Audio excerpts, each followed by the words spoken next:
33 अध्याय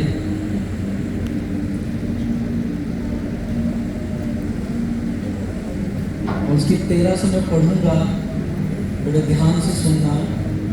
निर्गमन की पुस्तक 33 अध्याय उसकी 13 से। और अब यदि मुझ पर तेरे अनुग्रह की दृष्टि हो तो मुझे अपनी गति समझा दे, जिससे जब मैं तेरा ज्ञान पाऊं तब तेरे अनुग्रह की दृष्टि मुझ पर बनी रहे। फिर यह भी ध्यान रख कि यह जाति तेरी प्रजा है।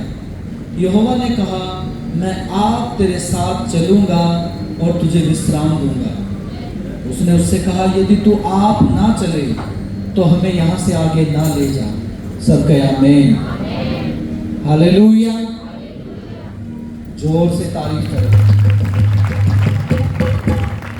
वचन को हाथ में ले और अंगीकार करें कि हे परमेश्वर, तेरा ये वचन मेरा आधार है, तेरा वचन मेरी ताकत है, तेरा वचन मुझे चंगा करता है, तेरा वचन मुझे ब्लेस करता है। हे परमेश्वर, जब मैं तेरे वचन को सुनूं, तेरी दया, तेरा अनुग्रह मेरे ऊपर आए। अंधकार की कोई भी ताकत उसे चुरा न सके। मेरी सहायता कर यीशु मसीह के नाम में, आमीन, आमीन, हालेलुया। कितनों को ये बात समझ आई है?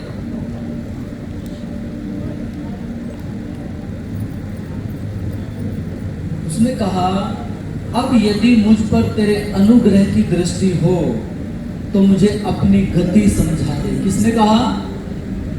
मूसा ने। कौन था मूसा? अगर आप बाइबल पढ़ते हो, वचन को पढ़ते हो, तो आपको समझना होगा कि परमेश्वर के वचन में लिखा क्या है और क्यों लिखा गया है। आमीन। मूसा वो व्यक्ति था जिसको परमेश्वर ने चुना अपनी प्रजा को छुड़ाने के लिए। हालेलुया। परमेश्वर ने मूसा को, जो इजरायली थे, जो मिस्र में फिरौन के यहाँ गुलाम थे, उनको छुड़ाने के लिए चुना। और बाइबल में लिखा कि परमेश्वर ने बड़े अद्भुत काम करके उनको छुड़ा लिया। आमीन। परमेश्वर ने क्या किया? अगर आप बाइबल को ध्यान से पढ़ो तो उसने समुद्र को 2 भाग किया। उससे पहले उसने मिस्र पर तरह तरह की विपत्तियां भेजी और उसने अपने लोगों को छुड़ा लिया। जब मूसा ने परमेश्वर के अद्भुत कामों को देखा तो मूसा के अंदर एक बात आई। वो परमेश्वर को जानना चाहता था कि परमेश्वर, तेरी गति क्या है? तू दुनिया में काम कैसे करता है? जब मैं इस गति को देख रहा था, देखो वो क्या कह रहा है। मूसा ने कहा, यदि मुझ पर तेरे अनुग्रह की दृष्टि है। परमेश्वर को कह रहा है कि हे परमेश्वर, अगर तेरे अनुग्रह की दृष्टि, अगर तेरा अनुग्रह मेरे ऊपर है तो क्या कर, मुझको ये बात समझा कि तेरी गति क्या है। मुझे अपनी गति समझा दे। हालेलुया। लिखा, जिससे जब मैं तेरा ज्ञान पाऊं तब तेरे अनुग्रह की दृष्टि मुझ पर बनी रहे। सब कहे आमीन, हालेलुया।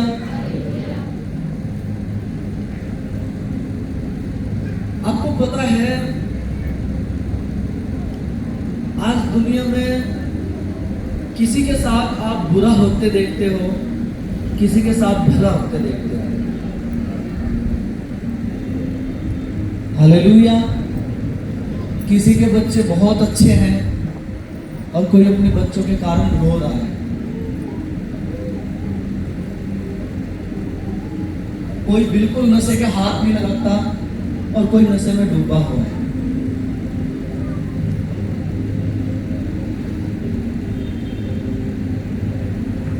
बात समझ आई? अगर आप दुनिया को ध्यान से देखो तो किसी के अंदर नफरत भरी हुई है और कोई सबसे प्यार करता है। आपको क्या लगता है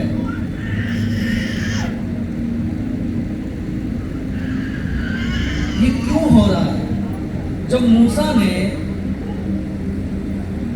उस जलती हुई झाड़ी को देखा, जब परमेश्वर ने उसे पहली बार दर्शन दिया, तो जलती झाड़ी में क्या हो रहा था? झाड़ियों में आग जली हुई थी, लेकिन झाड़ियां नहीं जल रही थी। और उसने उस दर्शन को देखा और वो कांपने लगा कि ये क्या है। जब वो नजदीक जाकर देखना चाहता था तो परमेश्वर ने उसे कहा कि मूसा इधर मत आ, अपने पैरों से जूतियां उतार दे, जिस स्थान पर तू खड़ा है ये पवित्र स्थान है, ये पवित्र भूमि है। आमीन।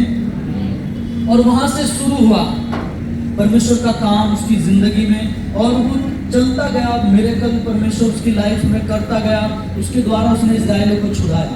जब वो सब कुछ देख रहा था, उसने मिस्र को देखा था।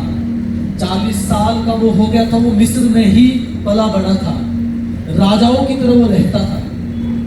अगर आप बाइबल को ध्यान से पढ़ते हो, अगर आप बाइबल पढ़ने वाले व्यक्ति हो तो आप समझ जाओगे। हालेलुया। पूरी दुनिया में मिस्र का राज्य था एक तरह से, फिर उनसे सब डरते थे। हालेलुया। अगर आप ध्यान से बाइबल पढ़ते हो तो आपको ये बात समझ आएगी, और यदि आप पहली बार आए हो तो भी आपको ये समझ आएगी। आमीन। अब आपको एक बात समझनी है कि मूसा प्रभु से कुछ पूछ रहा है, कह रहा है परमेश्वर अगर तेरा अनुग्रह मेरे ऊपर है। अनुग्रह क्या होता है? जिस चीज के हम लायक नहीं होते वो हमें मिल जाता है अनुग्रह से। तो वो परमेश्वर से प्रार्थना कर रहा है और बोल रहा कि परमेश्वर अगर तेरे अनुग्रह की दृष्टि मेरे ऊपर है तो एक काम प्रभु कर, मुझे अपनी गति समझा दे। ये गति क्या है? परमेश्वर की गति। अगर इसको मैं अपनी आम भाषा में समझाऊं तो इंग्लिश में लिखा परमेश्वर का रास्ता। परमेश्वर किस रास्ते पर चलता है? अब अगर इसको और गहराई से आप इसको समझो तो वो चाल चलन की बात करता है। समझ रहे हो आप? जब आप किसी को गलत चलते देखते हो तो क्या बोलते हो? इसका चाल चलन ठीक नहीं है भाई, ये जिस रास्ते पे जा रहा है इसका चाल चलन ठीक नहीं है। पता लगता है भाई ये नशा करने लग गया, इसका चाल चलन चाल गलत चल रहा है। तो मूसा जब परमेश्वर के काम देख रहा था, उसने बड़े बड़े काम देखे, समुद्र को 2 भाग होते देखा। उसने क्या किया? उसने चट्टान थी उस पर मारा और उसमें से पानी बहने लगा और उनकी प्यास बुझी। उन्होंने मिरेकल देखे परमेश्वर के द्वारा। और उधर उसने मिस्र में विपत्तियां देखी। जो मिस्री लोग थे, जो परमेश्वर को नहीं मानते थे, उन पर उसने विपत्तियां देखी। मेरी बात समझ आ रही है? मैंने कहा कुछ तो बहुत अच्छा जीवन जी रहे हैं और कुछ दुख उठा रहे हैं दुनिया में। आपको क्या लगता है ये वैसे ही हो रहा है? नहीं, ऐसा नहीं है।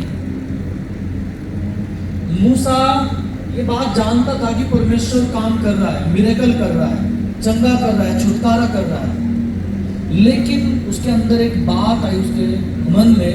वो जानना चाहता था कि परमेश्वर तेरा रास्ता क्या है, तेरी गति क्या है, तू काम कैसे करता है? क्यों वो ऐसा चाहता था? तो वो क्या कह रहा है? वचन में क्या लिखा है? हालेलुया। लिखा है, अब यदि तेरे अनुग्रह की दृष्टि मेरे ऊपर है तो मुझे अपनी गति समझा दे, जिससे जब मैं तेरा ज्ञान पाऊं तो तेरा अनुग्रह मेरे ऊपर बना रहे। आमीन। वो पता, अब ध्यान से सुनना, बाइबल में लिखा परमेश्वर किसी का भी पक्षपात नहीं करता है।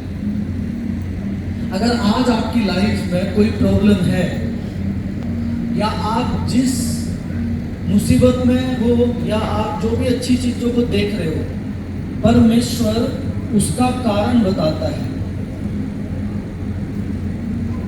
एक बड़ा अजीब सा लोग सोचते हैं कि हाँ जो परमेश्वर ने बोला है वही होगा, परमेश्वर की मर्जी के बिना दुनिया में। ऐसा नहीं है, बाइबल ऐसा नहीं कहती।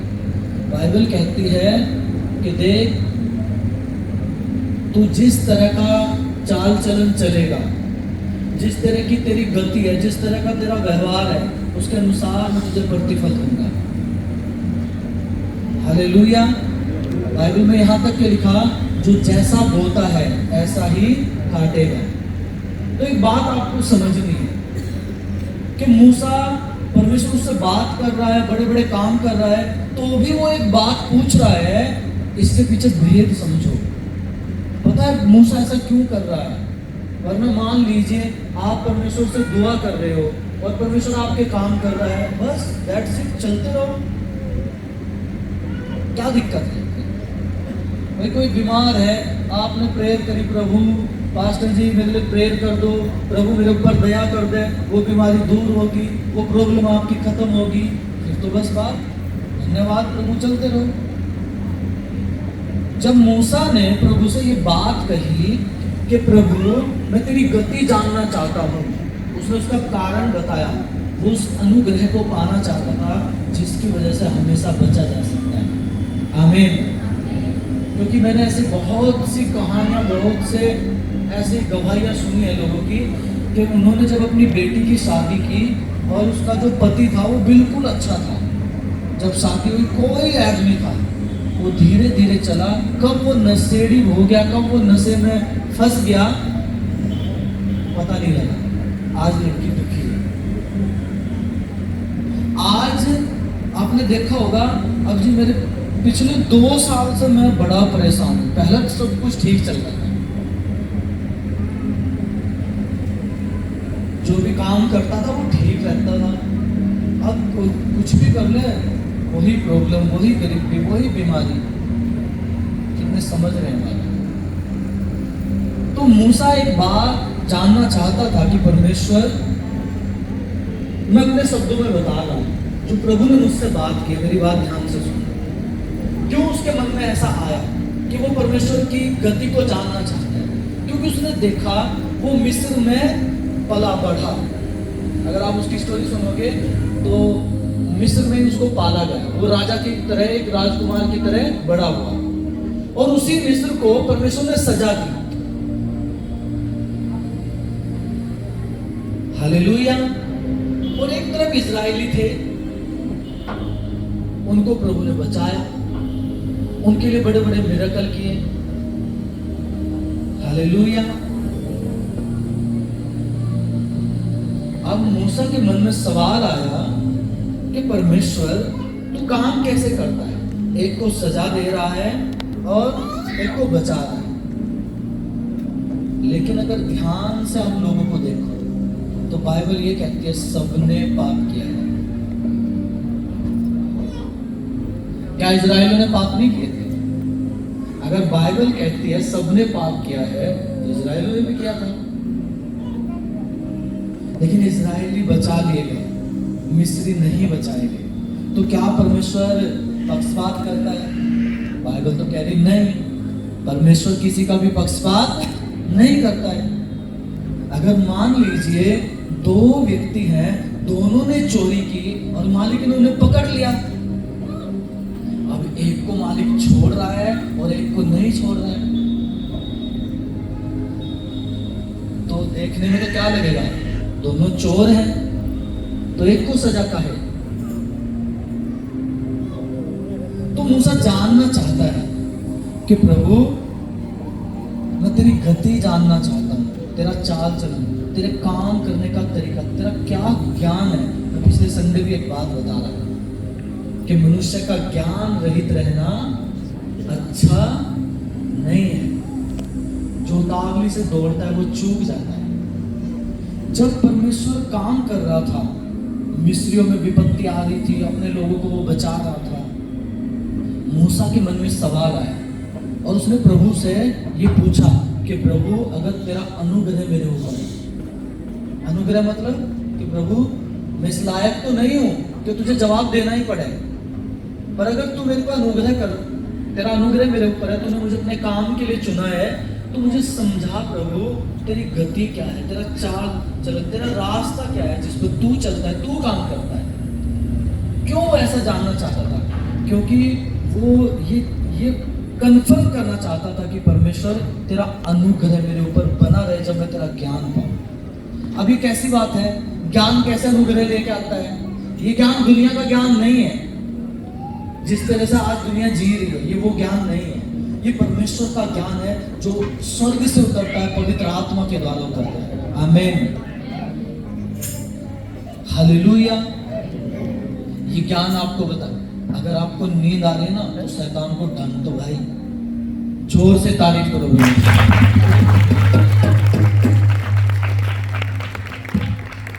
मैं आपको बता रहा हूँ, कुछ लोग मुझे बता रहे थे फोन करके कि जैसे ही वचन चलता है नींद आ रही, सुनो, शैतान है, वो नहीं चाहता आप वचन को सुनो। क्यों? क्योंकि वो जानता है जैसे वचन आएगा, आपको ज्ञान आएगा परमेश्वर का, और आप छूट जाओगे यीशु मसीह के नाम में। आप सोचो, जो मेन चीज है उस पर सवार आए सकता है। क्यों? क्यों मूसा पूछ रहा है प्रभु अपनी गति समझा दे? लोग कहते थे तू आम खा, पेड़ गिनने से क्या फायदा, गुठलियां गिनने से क्या फायदा, समझ रहे? लेकिन वो ऐसा नहीं कर रहा है। वो कह रहा प्रभु ये जो तू काम कर रहा है, तेरी गति क्या है, क्यों कर रहा है तू ये काम? एक की लाइफ में ब्लेसिंग दे रहा है, एक की नहीं सुन रहा है, कारण क्या है? तू तो पक्षपात नहीं करता, तू तो भला परमेश्वर है। वो जानना चाहता है। हालेलुया। आज लोगों को समझना होगा कि परमेश्वर की एक गति है, एक रास्ता है परमेश्वर का जिस पर परमेश्वर चलता है। हालेलुया। कितनों को बात समझ आ रही? आपकी देखिए, वचन ही है जो आपकी प्रॉब्लम से आपको बाहर निकाला है। आमीन। आप चाहते हो बाहर आना? आप चाहते हो परमेश्वर आपके साथ साथ रहे? yes. देखो क्या कह रहा है, उसका आप समझो, उसकी बात समझो। अभी ऐसा नहीं था कि वो जहां पहुंचना था वहां पहुंच गए थे, नहीं। अभी वो सिर्फ मिस्र से निकले थे, अब कनान देश में पहुंचना था। ऐसे हम भी संसार में से निकले हैं, हम प्रभु में आए हैं, पर ऐसा नहीं है कि अभी आप स्वर्ग पहुंच गए हो, कनान में पहुंच गए, ऐसा नहीं है। अभी आप रास्ते में हो।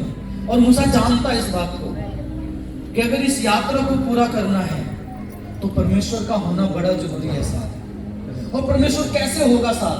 आप ध्यान से सुनो, देखो क्या कह रहा है।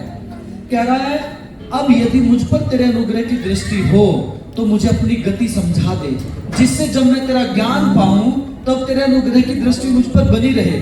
फिर यह भी ध्यान रख कि यह प्रजा तेरी प्रजा है। यहोवा ने कहा मैं आप तेरे साथ चलूंगा, तुझे विश्राम दूंगा। उसने उससे कहा, किसने? मूसा ने परमेश्वर से कहा यदि तू आप ना चले तो हमें यहां से आगे ना ले चल। मूसा ये जानता था कि परमेश्वर के बिना अगर मैं चलूंगा तो फंस जाऊंगा। आज कौन लोग हैं जो पाप में गिर जाते हैं, जो वचन को तोड़ देते हैं? कौन लोग हैं? उधर ध्यान मत दो, उनका काम है। हालेलुया। वो लोग जिनको परमेश्वर का ज्ञान नहीं है वो फंस जाते हैं। उनको नहीं पता होता कि वो जिधर जा रहे हैं वो वचन के अनुसार है या नहीं है, क्योंकि ज्ञान नहीं है वचन का। पता नहीं है बाइबल में लिखा क्या है, परमेश्वर ने क्या बोला है, किसी काम को करना है या नहीं करना है। हालेलुया।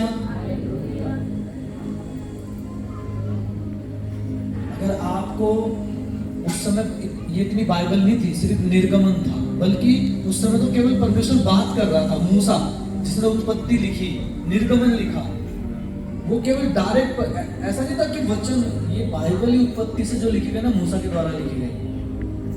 सोचो उस समय वो डायरेक्ट परमेश्वर उससे गाइड कर रहा था। हम तो घर जाके बाइबल पढ़ सकते हैं, देख सकते हैं प्रभु के वचन में क्या क्या लिखा हुआ है, और वो डायरेक्ट वो प्रेयर कर रहा, परमेश्वर मुझे समझा तेरी गति क्या है। क्यों? क्योंकि एक यात्रा है अभी, वो फंसना नहीं चाहता पाप में, बुराई में, क्योंकि वो अपनी यात्रा पूरी करना चाहता है। क्यों? मैंने बताया था संदेश क्या लिखा होता है कि मनुष्य का ज्ञान रहित रहना अच्छा नहीं है। जो उतावली से दौड़ता है, मतलब बिना ज्ञान के, कौन सा ज्ञान?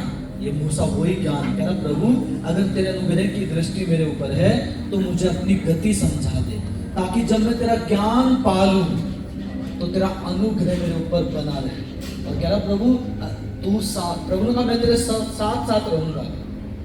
हमेशा याद रखना, जब अनुग्रह परमेश्वर का आपके ऊपर आएगा, उसका ज्ञान आपके पास होगा, वो आपके साथ होगा। आमीन। और मूसा प्रभु की बात को सहमत कर रहा, प्रभु अगर तू मेरे साथ ना चले ना, हमारे यहाँ से आगे, तो हमें यहीं रहने दे, आगे मत ले जा।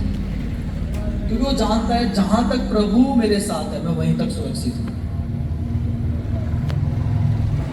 दो रास्ते हैं बाइबल में लिखा, सकेत फाटक से प्रवेश करो। सकेत मतलब छोटा फाटक, छोटा रास्ता, उसमें तंगी होगी, उसमें आपका रिश्तेदार नाराज हो सकता है, आपका दोस्त नाराज हो सकता है, आपका पड़ोसी नाराज हो सकता है, क्योंकि प्रभु की आज्ञा मानोगे तो लोग नाराज होंगे।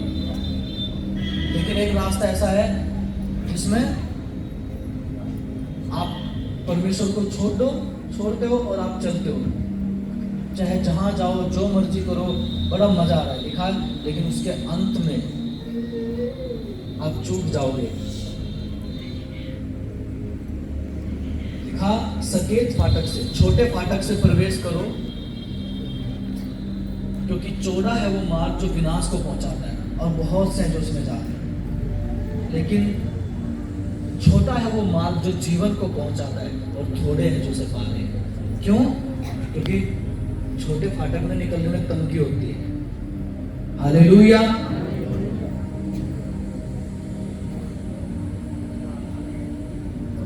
कितनों को बात समझ आ गई?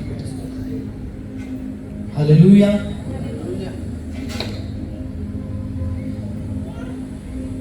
आपको बात समझ आई है? यहां तक मत रहो कि बस मैं तो ठीक हो गया, मेरा तो काम हो गया प्रभु में, मैं आया हो गया। आप उसको जानो आगे। मूसा निकल आए थे, लेकिन अब वो जानता था कि कनान में पहुंचना है तो अनुग्रह चाहिए, ये यात्रा पूरी करने के लिए ग्रेस चाहिए परमेश्वर का, और वो तब प्राप्त होगा जब आपको परमेश्वर का ज्ञान प्राप्त होगा। आमीन। वो क्या ज्ञान है? आपको क्या लगता है? मूसा ने प्रार्थना की होगी तो क्या प्रभु ने बताया? नहीं बताया उसे। अभी तो मैं सिर्फ बात कर रहा हूं कि वो क्या सोच रहा था जब परमेश्वर से मूसा ने ये प्रेयर की, प्रभु ने उसे बताया, उसने अपनी गति बताई कि मूसा मैं काम कैसे करता हूं इस दुनिया में, वो कैसा परमेश्वर है, उसे बताया। जानना चाहते हैं? हालेलुया। इसलिए मैं आपको ये बताने की कोशिश कर रहा हूं कि दुनिया में जो भी हो रहा है उसका एक कारण है। आपकी लाइफ में जो भी घट रहा है उसका एक कारण है। वो दुष्ट आत्मा जो आपको सता रहा है उसका एक कारण है, उसको एक जगह मिली हुई है। किसने दी है? आपने दी है, आपने दिया उसको। हालेलुया। अगर आप बाइबल पढ़ते हो, अय्यूब जो बिल्कुल भी परमेश्वर का वचन नहीं तोड़ता था, शैतान ये बोलता है कि परमेश्वर तूने उसके चारों ओर बाड़ा लगाया, मैं उसके घर में उसके बच्चों में जा नहीं सकता। अगर शैतान कहीं जा रहा है तो बाड़ा टूटा हुआ है। मसीह की बात कर रहा हूँ, जो पहली बार आया, जो प्रभु को भी जानते हो, वो रिलैक्स होकर सुने, आप ठीक हो जाओगे, परमेश्वर ब्लेस करेगा आपको। आमीन। हालेलुया। हालेलुया। परमेश्वर का ज्ञान ये अनुग्रह से मिलता है, अकड़ से नहीं मिलता। अब प्रभु मुझे बता, उसने कहा हे प्रभु, अगर तेरे अनुग्रह की दृष्टि मेरे ऊपर है तो मुझ पर दया कर, मुझे अपना ज्ञान दे, समझ दे, ताकि मैं तेरे अनुग्रह में बना रहूं, तेरा अनुग्रह मेरे ऊपर हो। और प्रभु तू मेरे साथ रहो, अगर तू मेरे साथ, वो जा रहे थे यात्रा कर रहे, कह रहा कि अगर तू साथ है तो हमें लेके चल, वरना यहीं तक ही रहने दे। क्योंकि वो जानता था कि परमेश्वर के बिना वो ये यात्रा पूरी नहीं कर सकता। और ये बाइबल में लिखा है नए नियम में कि मुझसे अलग होकर तुम कुछ भी नहीं कर सकते। तो मसीहों, भाइयों बहनों, मेरी बात ध्यान से सुनो, आपको वचन का ज्ञान चाहिए। हालेलुया। तो प्रभु ने बताया होगा उसे, क्योंकि मूसा परमेश्वर का दास है, परमेश्वर अपने लोगों की प्रेयर सुनता है। हालेलुया। अब देखो 34 अध्याय, निर्गमन 34 अध्याय, उसकी 6 आयत से हम पढ़ेंगे, 5 से पढ़ेंगे बल्कि। तब यहोवा ने बादल में उतरकर उसके संग वहां खड़ा होकर यहोवा नाम का प्रचार किया। 6 में लिखा, यहोवा उसके सामने यो प्रचार करता हुआ चला, यहोवा यहोवा ईश्वर दयालु और अनुग्रहकारी, कोप करने में धीरजवंत, अति करुणा में और सत्य, हजारों पीढ़ियों तक निरंतर करुणा करने वाला, अधर्म और अपराध का और पाप का क्षमा करने वाला है। क्या बताया परमेश्वर ने मूसा को? कि जो यहोवा है, जिसे तू जानना चाहता है, कौन है वो? लिखा वो ईश्वर दयालु, वो दयालु ईश्वर है। हालेलुया। लिखा अनुग्रहकारी है, अनुग्रह करता है, जो जिस चीज के काबिल नहीं उसे वो दे सकता है। हालेलुया। कोप करने में धीरजवंत, वो जल्दी से क्रोध नहीं करता। जब लोग पाप करते हैं, बुराई करते हैं, वो तुरंत सजा नहीं देता, वो वेट करता है, वो रुकता है, वो धीरज धरता है, कोप करने में धीरजवंत है। वो मौका देता है कि बदल जाए, उस गलत रास्ते को छोड़ दे। कौन बता रहा है ये बात? खुद परमेश्वर मूसा को बता रहे हैं कि यहोवा यहोवा ईश्वर दयालु और अनुग्रहकारी, कोप करने में धीरजवंत, अति करुणा में अद्भुत प्रेम करने वाला परमेश्वर। ये ऐसा प्रेम नहीं है जो आप अपनों से करते हो। बाइबल में लिखा, यदि तुम अपनों से ही प्रेम करते हो तो कौन सा बड़ा काम करते हो? पापी भी अपनों से प्रेम करते हैं, चुंगी लेने वाले भी ऐसा करते हैं। पर जब आप अपने शत्रु से भी प्यार करने लगते हो, तब आप परमेश्वर को जानने लगते हो। आमीन। एक परमेश्वर को ना जानने वाला व्यक्ति कभी अपने शत्रु से प्यार नहीं कर सकता। वही अपने शत्रु के लिए प्रेयर कर सकता है, और एक्चुअल में वो उसका शत्रु नहीं है, वो समझता है। क्योंकि एक मसीह का केवल एक ही शत्रु है, वह शैतान, कोई इंसान नहीं है। कोई किसी धर्म का, किसी जाति का, कोई परमेश्वर के लोगों का शत्रु नहीं है। हालेलुया। वो अति करुणा में परमेश्वर, लिखा अधर्म और अपराध और पाप का क्षमा करने वाला। एक भाग ध्यान से समझ में आई? परमेश्वर दयालु, करुणा करने वाला, क्षमा करने वाला, क्रोध करने में धीमा, और अधर्म और पाप और अपराध का क्षमा करने वाला। आगे क्या लिखा है? लिखा परंतु दोषी को वह किसी प्रकार से निर्दोष ना ठहराएगा। एक बात 7 आयत में लिखी, वो सत्य है, हजारों पीढ़ियों तक क्या करता है? वो निरंतर करुणा करने वाला है। अब बड़े ध्यान से समझना। पहले हिस्से में प्रभु ने कहा कि क्या बोला? वो दयालु ईश्वर है, अनुग्रहकारी है, क्रोध करने में धीमा है। प्रभु बता रहा है कि मैं धीमा हूं क्रोध करने में, अति करुणा में हूं, सत्य हूं, झूठ नहीं हूं, सत्य हूं। परमेश्वर कह रहा है कौन है? परमेश्वर सत्य है और हजारों पीढ़ियों तक निरंतर करुणा करता है। बात समझ आई? आगे लिखा, परंतु दोषियों को किसी रीति से निर्दोष नहीं ठहराता, वह पितरों के अधर्म का दंड उनके पोतों और बेटों और पोतों और परपोतों तक देने वाला है। जोर से तारीफ करे सोचा। किसने बताया? ये परमेश्वर ने मूसा को बताया कि मूसा, तू जो मेरी गति जानना चाहता है ना, मैं आज तुझे बताता हूं कि यहोवा क्या है, कैसे काम करता है। उसने कहा, यहोवा दयालु ईश्वर है, क्रोध करने में धीमा है, अनुग्रहकारी है, अति करुणामय है। यदि कोई उसके पीछे चले तो हजारों पीढ़ियों तक उसके बच्चों के बच्चों के बच्चों, हजारों पीढ़ियों तक उन पर करुणा करने वाला है। हालेलुया।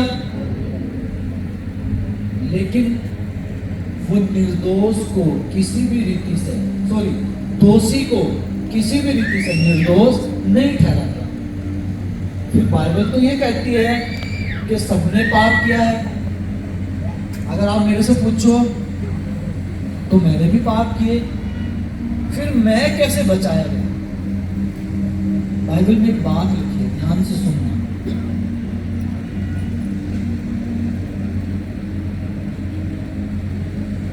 नीति वचन 28 अध्याय उसकी 13 पढ़ो, क्या लिखा है?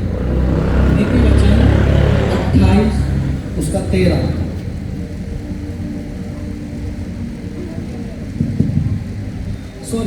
पहले रोमियो 3:23 पढ़ना। रोमियो की पत्री उसका 3 अध्याय उसकी 23 आयत।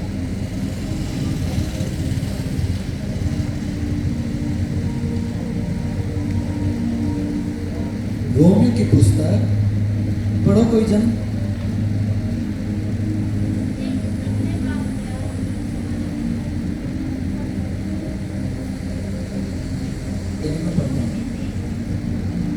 इसलिए कि सबने पाप किया है और परमेश्वर की महिमा से रहित है। एक भी जन ऐसा नहीं है, बाइबल बताती है, जिसने पाप नहीं किया, केवल यीशु मसीह को छोड़। हालेलुया। जब सबने पाप किया है तो हम कैसे बचे?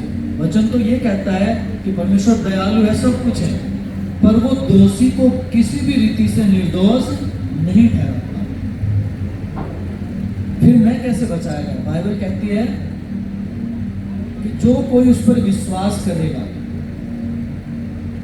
आप अगर यूहन्ना 3:16 पढ़ो तो उसमें लिखा, परमेश्वर ने जगत से ऐसा प्रेम किया कि अपना एक लौता बेटा दे दिया, ताकि जो कोई उस पर विश्वास करे वो नाश ना हो परंतु अनंत जीवन पाए। अब ध्यान से सुनना। जब मूसा ने ये पूछा और प्रभु ने उसे बताया कि देख, मैं दयालु ईश्वर हूं, परमेश्वर ने कभी भी इंसान को मरने के लिए या दंड देने के लिए नहीं बुलाया। जब यीशु मसीह दुनिया में आया ना, तो पता क्या बोलता है? मैं इसलिए नहीं आया कि मैं संसार पर, जगत पर दंड की आज्ञा दूं। वो इसलिए नहीं आया, पर वो इसलिए आया कि जगत उसके द्वारा उद्धार पाए। जब परमेश्वर ने मूसा को फिरौन के यहां भेजा, उसने अपने काम दिखाए और फिरौन अपने मन को कठोर करता गया।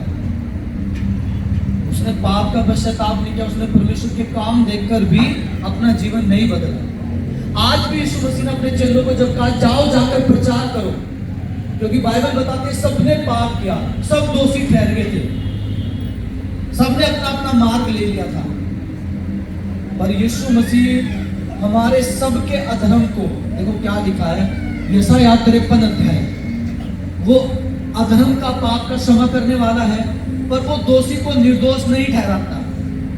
जब आदम दोषी ठहरा, मनुष्य जाति दोषी ठहरी, तो क्या हुआ? परमेश्वर ने हमें बचाने के लिए, क्योंकि वो न्यायी परमेश्वर है, हम दोषी थे सब, हम निर्दोष नहीं ठहर सकते थे, हमें बचाने के लिए उसने क्या किया? यशायाह 53 अध्याय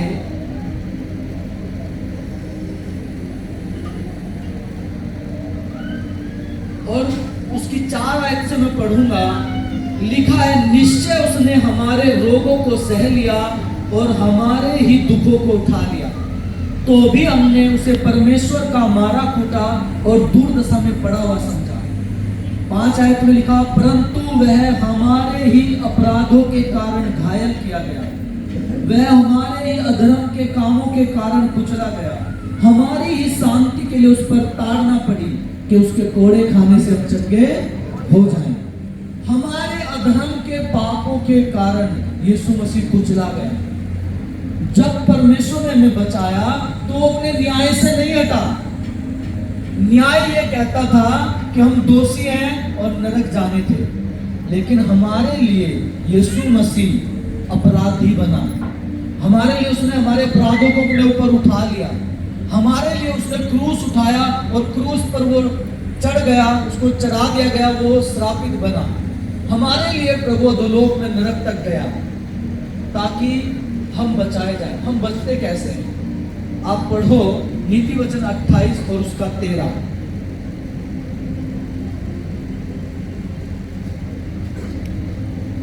लिखा, जो अपने अपराध छिपा रखता है उसका कार्य सफल नहीं होता, परंतु जो उसको मान लेता है और छोड़ भी देता है उस पर दया की जाएगी। आमीन। और परमेश्वर के वचन में लिखा कि जो परमेश्वर का जो न्याय है वो सच्चा है, लेकिन उसकी दया न्याय के ऊपर जयवंत है। हालेलुया। जब परमेश्वर ने हमारे ऊपर दया की, जो पाप हमने किए थे उसकी सजा आनी थी, उसने हम पर दया की, पर वो सजा यीशु मसीह ने चुकाई। वरना वो दयालु ईश्वर है, लेकिन वो न्यायी भी है। वो दोषी को निर्दोष नहीं ठहराता। आज जब लोग दुनिया में भी जो गलत है उसे सही बोलते हैं और जो सही है उसे गलत बोलते हैं, परमेश्वर घृणा करता है। जो जब तोला जाता है ना, जो छोटे बड़े बट करें को, परमेश्वर ऐसे लोगों से भी नफरत करता है, घृणा करता है। जो सही को गलत और गलत को सही बोलते हैं, जो निर्दोष को दोषी और दोषी को निर्दोष ठहराते हैं। तो फिर परमेश्वर कैसे ऐसा कर सकता है? लेकिन उसका वचन कहता है उसकी दया न्याय के ऊपर जयवंत है। और दया कैसे आती है? जब आप अपने पाप मान लेते हो कि हे प्रभु मैंने पाप किया, मेरे पाप क्षमा कर। आज से 16 साल पहले जब मैंने कहा कि हे प्रभु यीशु मुझ पापी पर दया कर, मैं विश्वास करता हूं कि मेरे पापों के लिए मारा गया, गाड़ा गया और तीसरे दिन जी उठा, मेरे पाप क्षमा कर। प्रभु ने मुझे तसल्ली दी, शांति दी और मेरा जीवन बदल गया। आमीन। तो परमेश्वर ने मेरे ऊपर दया की और उसकी दया ने मुझे बचाया, क्योंकि वो दयालु ईश्वर है। उसकी दया कैसे आती है? जब तक आप अपने अपराध को छिपाए रखोगे उसकी दया नहीं आएगी। जिस दिन आप मान लोगे, हाँ प्रभु मैंने पाप किया और मेरे पाप की सजा यीशु मसीह ने चुकाई, मैं विश्वास करता हूँ, मेरे पाप क्षमा कर, आज से मैं छोड़ता हूँ, उसकी दया आएगी। आमीन।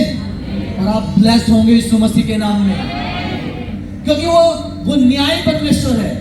वो किसी का भी पक्षपात नहीं करता।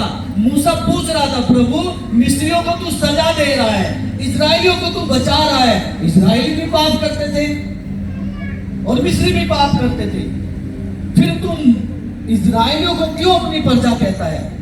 उसने कहा वो अपनों के पास आया, परंतु उसके अपनों ने उसे ग्रहण नहीं किया, और जितनों ने उसे ग्रहण किया परमेश्वर ने उसे अपनी संतान होने का अधिकार दिया। आमीन। अगर आज आप प्रभु को अपना उद्धारकर्ता ग्रहण कर चुके हो, आप उसकी संतान, उसकी प्रजा हो, उसके बेटी, उसके बेटे हुआ। आमीन। हालेलुया। और अगर आप बढ़ना चाहते हो, आप परमेश्वर के काम देखना चाहते हो, तो आपको कितना होगा उसके वर्ड के ऊपर। वो पक्षपात नहीं करता किसी का, वो न्यायी परमेश्वर है। अगर आप इस बात के भूल गए हो कि आप पाप करोगे और उसे दबाए रखोगे और चलता रहेगा, नहीं। बाइबल में लिखा जिस दिन न्याय होगा ना, उस दिन एक ईंट भी बताएगी कि वो किसके पैसे की। लोग ना धोखा करके किसी से पैसे मार लिए और बड़े महल बना लिए। लिखा यहाँ पत्थर पर पत्थर भी न बचेगा जो ढाया नहीं जाएगा। कौन न्याय से बचेगा? वो जो अपने अपराधों को मान लेता है, छोड़ देता है, उस पर दया की जाएगी। उसका न्याय यीशु मसीह ने चुका दिया है, उसका न्याय नहीं होगा। क्यों? क्योंकि उसका न्याय चुका दिया गया। यीशु मसीह ने सजा चुका दी गई, परमेश्वर में न्याय नहीं है। उसने जब हमें बचाया तो हमारे जो कीमत थी पाप की, वो यीशु मसीह ने चुकाई। आप पढ़ना चाहते हो, आप पढ़ो याकूब अय्यूब की पुस्तक,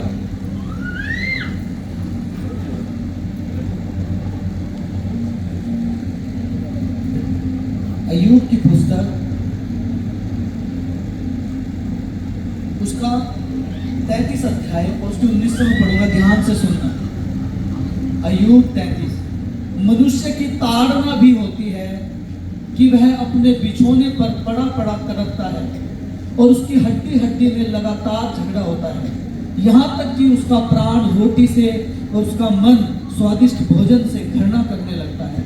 उसका मांस ऐसे सूख जाता है कि दिखाई नहीं देता और उसकी हड्डियां जो पहले दिखाई नहीं देती निकल आती है। तब वह कब्र के निकट पहुंच जाता है और उसका जीवन नष्ट करने वालों के वश में हो जाता है। यदि उसके लिए कोई बिचुए स्वर्गदूत मिले जो हजारों में एक हो, जो भावी कहे और जो मनुष्य को बताए कि उसके लिए क्या ठीक है, तो वह उस पर अनुग्रह करके कहता है, उसे गड्ढे में जाने से बचा ले। मुझे छुड़ौती का दाम मिल गया है। उस मनुष्य की देह बालक के देह से भी अधिक स्वस्थ और कोमल हो जाए और उसकी जवानी के दिन लौट आए। तब मनुष्य परमेश्वर से विनती करेगा और वह उससे प्रसन्न होगा। वह आनंद से परमेश्वर का दर्शन करेगा और वह मनुष्य जो का तो धर्मी हो जाएगा। सब कहे आमीन। कह रहा कि जब पाप की सजा आती है और वो बीमार हो जाता है और मरने पर चला जाता है, अगर उसे कोई बताए कि भाई तेरे बीच में एक बिचवाई स्वर्गदूत है, कौन है? वो यीशु मसीह है, उसने तेरे और तेरे पाप के लिए सजा चुका दी है। अगर तू अंगीकार करे, तेरे ऊपर अनुग्रह होगा। परमेश्वर तुझे कहेगा कि तेरी सजा चुका दी गई है, अनुग्रह करके अब इसे इस गड्ढे से निकाल लो। और वो व्यक्ति जो मरने वाला था, परमेश्वर कहता उसकी देह बच्चे की देह से भी अधिक स्वस्थ और कोमल हो जाएगी। आमीन। किस बात पर? इस बात पर यदि वो विश्वास करे कि एक बिचवई, कौन है बिचवई? यीशु मसीह है। मनुष्य और परमेश्वर के बीच में एक ही बिचवई है जो मिला सकता है सबको परमेश्वर से, वो यीशु मसीह। क्यों? उसने हमारे लिए अपनी जान देकर मार्ग बनाया है। यीशु मसीह ने कहा, मार्ग, सत्य और जीवन मैं हूं, मेरे बिना कोई पिता तक नहीं पहुंच सकता। जोर से तारीफ करें। क्योंकि आपको ये बात समझनी पड़ेगी कि उसकी गति क्या है, वो काम कैसे करता है। कोई बच नहीं पाएगा। जब न्याय होगा कोई बच नहीं पाएगा उसके न्याय से। इसलिए एक बात ध्यान से सुनना, आप किस तरह का जीवन जी रहे हो, किस तरह का व्यवहार लोगों से करते हो, परमेश्वर देख रहा है आपको। वो देख रहा है, वो सुन रहा है आपको, वो आपके मनों को जानता है। वो न्याय परमेश्वर है। अगर आपसे कुछ हुआ है, गलती हुई है, बाइबल में लिखा माफी मांग ले तो तेरे ऊपर दया आएगी। अगर आपके खिलाफ किसी ने कुछ किया है तो उसने कहा माफ कर, तो तेरे भी माफ किए जाएंगे।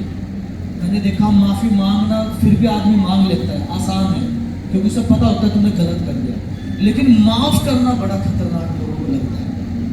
हाँ, इसे कैसे माफ कर सकता हूँ, इसने मेरे साथ ऐसा व्यवहार किया, उसके तो घर पे भी नहीं मैं चढ़ने का कभी भी, मरते दम तक ऐसी बात बोलते हैं। और यही शैतान चाहता है कि आप माफ ना करो तक, क्योंकि वो जानता है वचन को, आप माफ नहीं करोगे आपके भी नहीं होंगे।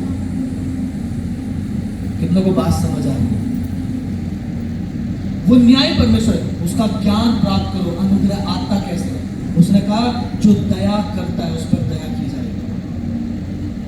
अगर आप अनुग्रह करोगे लोगों के ऊपर, आपका अनुग्रह है। आज माफ कर दोगे, आपके माफ किए जाएंगे।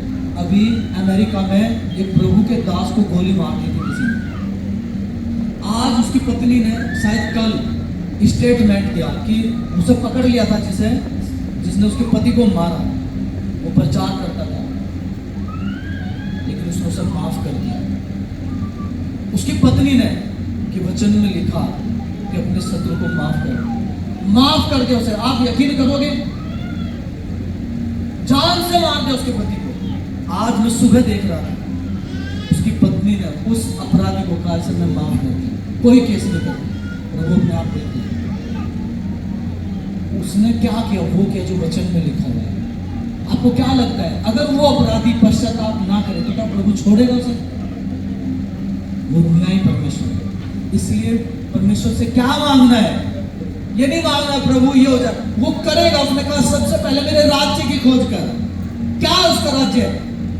मूसा समझ गया था, यार प्रभु अपनी गति अपना रास्ता बता, तू चलता किसके साथ है, कैसे तेरा मन क्या है, तू किस तरह काम कर। कह रहा जब कोई मेरे पीछे चलता है ना, मैं अपनी भाषा में बता रहा हूं, जो अपने पाप मान लेता है, छोड़ देता है और मेरे पीछे चलने लगता है और मेरे वचन से बाहर नहीं जाता, उसके हजारों पीढ़ियों तक जो है ना मैं करुणा करता रहता है।